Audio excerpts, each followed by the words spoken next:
Assalamualaikum warahmatullahi wabarakatuh. Selamat untuk anak-anak yang sudah diterima dan menjadi siswa baru di SMP 5 Kudus tahun pelajaran 2021-2022. Perkenalkan, saya nama Ibu Dr. Anda Sri Ratnawati yang biasa dipanggil dengan Bu Ratna. Anak-anak, hari ini adalah hari kedua pelaksanaan kegiatan MPLS atau masa pengenalan lingkungan sekolah yang wajib kalian ikuti. Di sesi kali ini, Bu Ratna akan menyampaikan materi tentang tata krama dan tata tertib siswa. Dari dua materi itu, yang pertama adalah tata krama. Tata krama terdiri dari dua istilah. Yang pertama adalah kata tata, yang berarti adat atau aturan atau norma. Sementara krama itu berarti sopan santun, kelakuan atau tindakan. Sehingga tata krama bisa kita artikan adat sopan santun atau kebiasaan sopan santun. Tata krama ini dalam kehidupan sehari-hari harus kita perhatikan. Tata krama tidak hanya di lingkungan sekolah saja, tetapi juga di lingkungan masyarakat atau bahkan di lingkungan keluarga kita. Tata krama yang merupakan kebiasaan yang lahir dalam hubungan antar manusia. Tata krama telah menjadi bagian dari pergaulan sehari-hari dan kebiasaan sopan santun yang disepakati dalam lingkungan pergaulan antar manusia setempat. Anak-anak, mungkin dari kalian ada yang bertanya, mengapa materi ini disampaikan dalam kegiatan MPLS? Ya, karena antara tata krama dan tata tertib ini mempunyai hubungan yang saling berkaitan. Keduanya sama-sama berisi aturan untuk bisa menjadi lebih baik. Perbedaannya, jika tata krama itu aturan yang sifatnya lebih luas, berlaku di mana saja, sementara tata tertib itu aturannya yang lebih khusus atau spesifik, berlaku untuk kalangan kelompok tertentu. Seperti contohnya, tata tertib siswa SMP 5 itu hanya berlaku untuk kalangan SMP 5. Sementara tata tertib sekolah lain ini memiliki aturan sendiri. Di dalam tata krama mengatur bagaimana cara kita bergaul, mengatur bagaimana cara kita berkomunikasi, mengatur bagaimana cara kita berperilaku, mengatur bagaimana cara kita berpenampilan atau berpakaian, mengatur bagaimana cara kita menggunakan fasilitas umum, dan masih banyak yang lainnya lagi. Seperti contoh misalnya, kalau kita diberi sesuatu oleh orang lain, maka tata kramanya kita wajib menyampaikan terima kasih. Kalau di dalam kendaraan umum kita melihat ada orang yang lebih tua tidak kebagian tempat duduk, maka tata kramanya adalah kita mempersilahkan orang tua tersebut untuk duduk di tempat yang kita duduki dan kita memilih untuk yang mengalah. Demikian juga di dalam tata tertib Di dalam tata tertib itu secara garis besarnya berisi 3 hal. Yang pertama adalah kewajiban yang harus kita laksanakan. Yang kedua adalah larangan yang harus kita hindari. Dan yang ketiga adalah sanksi atau peringatan. Untuk tata tertib SMP 5, siswa SMP 5, kemarin saat anak-anak daftar ulang, anak-anak sudah diberi lembaran tata tertibnya. Mudah-mudahan dari tata tertib itu anak-anak sudah membacanya, sudah memahami isinya, dan nanti akan melaksanakannya dengan baik. Dan Bu Ratna pesan lembar tata tertib itu karena ini kalian belum sekolah penuh, jangan sampai hilang dulu, sehingga besok jika situasi sudah normal kembali, anak-anak bisa berangkat sekolah setiap hari, anak-anak tidak lupa dengan tata tertib yang harus kalian lakukan. Di dalam tata tertib siswa SMP 5, poin yang pertama yaitu kewajiban yang harus dilaksanakan. Poin 1 yaitu kalian harus menjaga nama baik sekolah, baik di dalam maupun di luar sekolah. Poin kedua, kalian menjadi anggota OSIS SMP 5 Kudus. Ini sudah secara otomatis. Sementara poin yang ketiga, kalian diwajibkan mengikuti upacara bendera dengan tertib. Ada kata-kata tertib, berarti sesuai dengan ketentuan dan aturannya. Poin keempat, kalian diwajibkan mengikuti kegiatan ekstrakurikuler yang diselenggarakan oleh sekolah. Selama masa pandemi, ekstrakurikuler yang diwajibkan, yang dilaksanakan hanyalah ekstra kegiatan pramuka.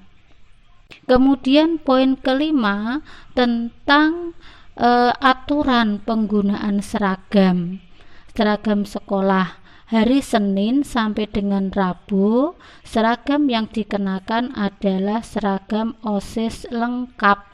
OSIS lengkap berarti menggunakan atribut lengkap, ada badge OSIS, ada papan identitas kelas, ada papan identitas sekolah, ada papan identitas nama, dan menggunakan identitas merah putih. Dilengkapi dengan dasi, sementara topi tidak, karena topi hanya digunakan jika anak-anak berada di lapangan saat upacara. Ikat pinggang dikenakan, kemudian kaos kaki juga menggunakan kaos kaki SMP 5 Kudus. Sementara untuk hari Kamis memakai seragam batik lengkap. Batik lengkap yang dimaksudkan adalah atasan batik, bawahan putih polos, dan seragam atasan cukup diberi nama saja, serta tetap memakai dasi. Tentunya kaos kaki SMP 5 dan ikat pinggang tidak ketinggalan. Untuk hari Jumat dan Sabtu, anak-anak memakai pakaian pramuka. Karena kemarin pakaian pramuka yang kalian terima itu ada 2, yang satu dengan model yang sudah dibagikan yaitu untuk kegiatan pramuka saat di lapangan, kalian saat praktek. Untuk yang pramuka di dalam kelas, modelnya bisa dibuat seperti pakaian OSIS seperti biasa. Semua pakaian seragam dengan model bawahan panjang untuk yang berjilbab maupun yang tidak, untuk laki-laki maupun perempuan. Hanya bedanya kalau yang berjilbab maka atasannya lengan panjang dan memakai jilbab. Kalau yang tidak berjilbab, atasan bisa berlengan pendek. Sementara untuk laki-laki dibuat celana panjang semua, dan atasan boleh panjang boleh pendek. Nomor 6 yaitu peraturan tentang bersepatu. Warna sepatu hitam polos, tinggi sepatu tidak menutup mata kaki, dan tali sepatu berwarna hitam. Kaos kaki tetap harus berlogo SMP 5 Kudus. Poin ketujuh yang mengatur rambut. Rambut di sini tidak hanya untuk anak putri tetapi juga untuk anak putra saja. Anak putra yang rambutnya pendek ini tidak melebihi bawah telinga. Jadi kalau rambutnya sudah agak panjang segera dirapikan lagi. Sementara untuk anak putri baik itu yang pakai jilbab maupun yang tidak berjilbab, rambut dengan model rambut panjang harus diikat, jangan sampai rambut dibiarkan terurai. Nomor 8 yaitu tentang tata tertib kuku. Kuku harus pendek, rapi, dan tidak diberi warna. Sementara nomor 9 tata tertib tentang kehadiran. Anak-anak diharapkan datang ke sekolah paling lambat 5 menit sebelum pembiasaan pagi dimulai. Pembiasaan pagi biasanya mulai jam 6.45. Untuk hari Selasa, kegiatan keagamaan. Hari Rabu, Kamis, dan Sabtu pembiasaan literasi. Hari Jumat pembiasaan aerobik dan ADW. Poin nomor 10 yaitu berdoa. Sebelum KBM dimulai, anak-anak melakukan pembiasaan menyanyikan lagu Indonesia Raya, dan sesudah KBM menyanyikan lagu wajib atau nasional. Kemudian setelah menyanyikan lagu, anak-anak diminta untuk memberikan hormat bendera merah putih dan melakukan salam abita. Karena ini situasi pandemi, pembiasaan itu belum bisa dilaksanakan. Anak-anak juga belum tahu bagaimana besok jika situasi sudah normal dan memungkinkan, anak-anak akan diberi latihannya, akan diajari bagaimana cara melaksanakan untuk kewajiban yang poin 10.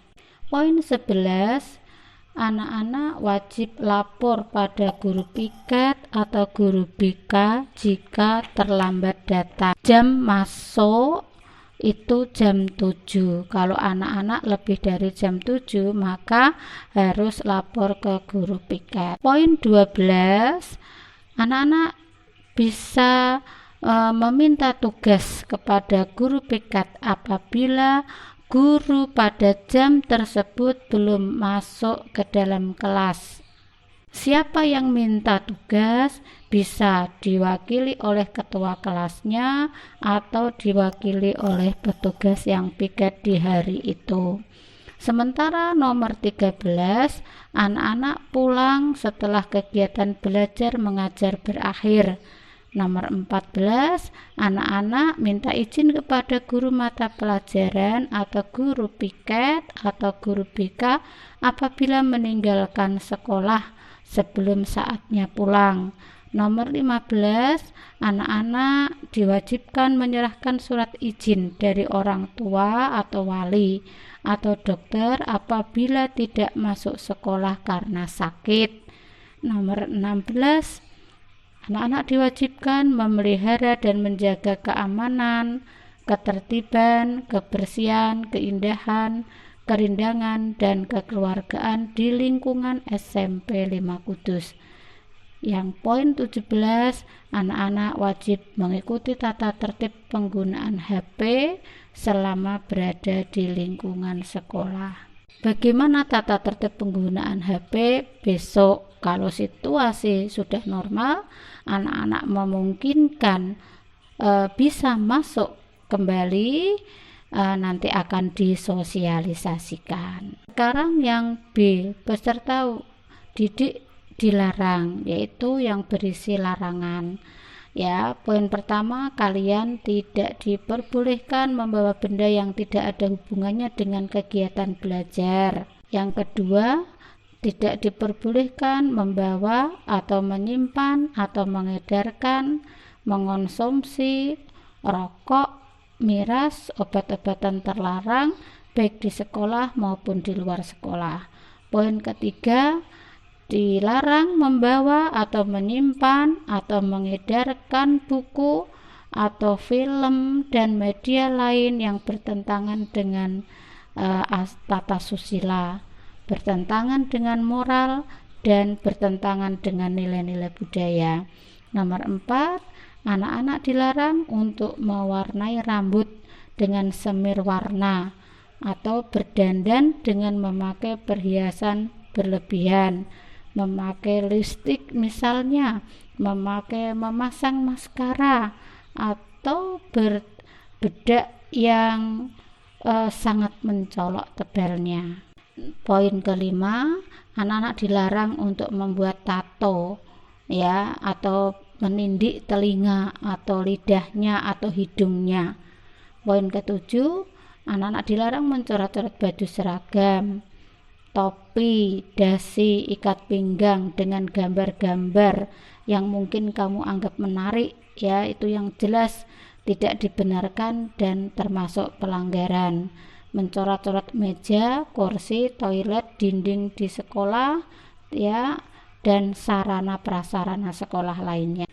Poin ketujuh, anak-anak dilarang bertengkar, berkelahi baik secara perorangan maupun kelompok dengan alasan apapun, entah itu dengan teman satu sekolah atau dengan antar sekolah, termasuk pelanggaran. Yang poin 8, melakukan tindakan yang berakibat merugikan sekolah maupun perseorangan. Poin ketiga yaitu sanksi.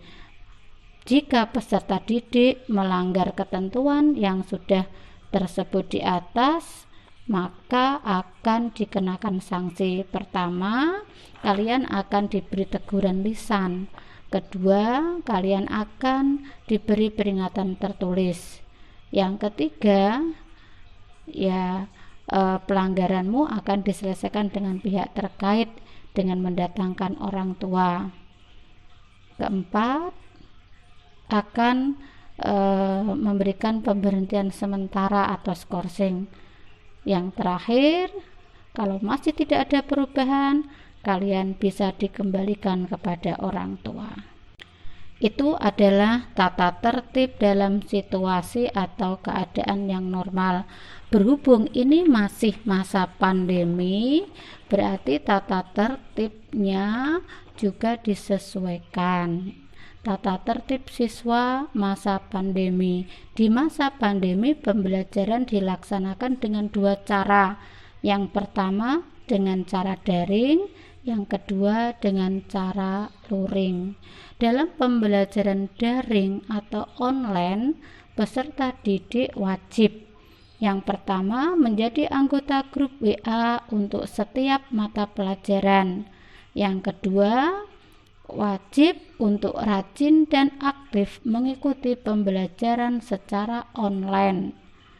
Ketiga, wajib mengumpulkan tugas-tugas yang diberikan oleh Bapak Ibu guru pengajar, diusahakan tepat waktu.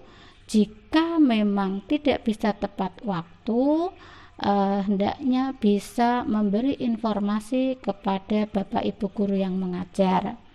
Keempat, jika kalian ternyata tidak mempunyai HP atau ada gangguan internet, kalian wajib berkomunikasi, memberitahukan hal ini kepada wali kelas sehingga materi serta tugas-tugas yang disampaikan bisa kamu terima secara offline. Artinya siswa atau bisa juga orang tua datang ke sekolah untuk mengambil tugas atau materi. Poin kelima, anak-anak diwajibkan mengisi daftar kehadiran sebelum mengikuti daring, atau kalian laksanakan kesepakatan dengan Bapak Ibu guru yang mengajar. Jika mengikuti pelajaran daring tidak dibenarkan kalian untuk melakukan aktivitas atau kegiatan lain. Misalnya mengikuti pelajaran bahasa Indonesia, kalian sudah absen, HP masih diaktifkan, tapi kamu pergi kemana-mana, kamu tinggal mandi, kamu tinggal makan, sehingga kamu akan ketinggalan materi pelajaran dan akhirnya kalian akan rugi sendiri.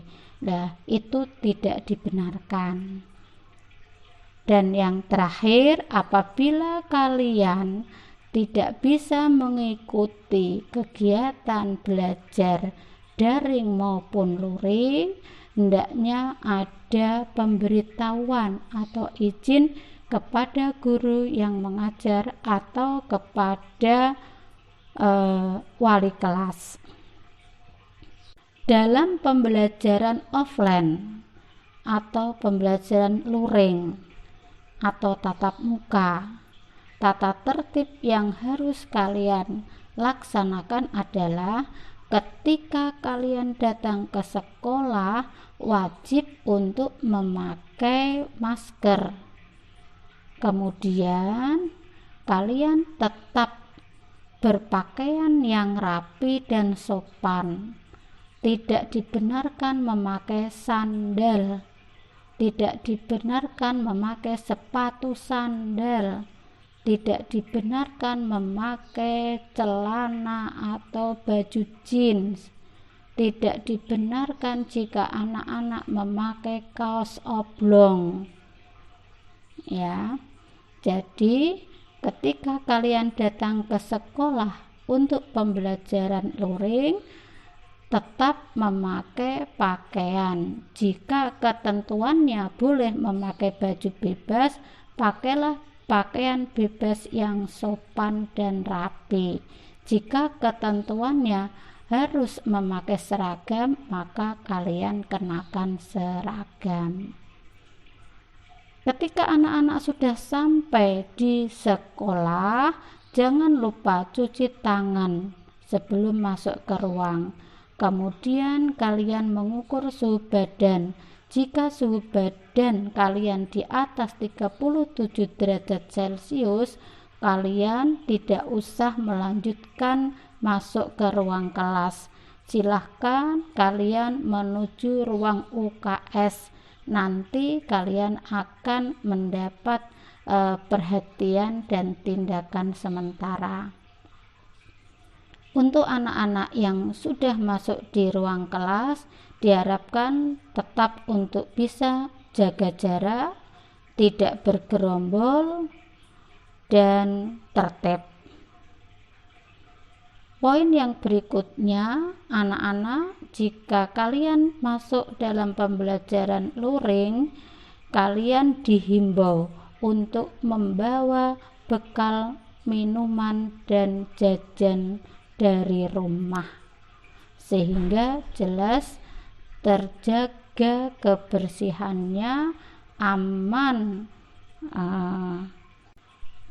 dari rasa kekhawatiran adanya virus ya yang bisa membahayakan diri kita. Kemudian yang terakhir, anak-anak datang sesuai dengan jadwal sesinya, artinya tepat waktu.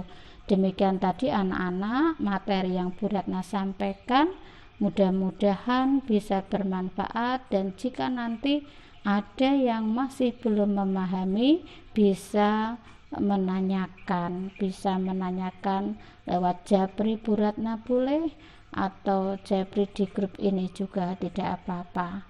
Dari Bu Ratna saya cukupkan sekian, saya akhiri.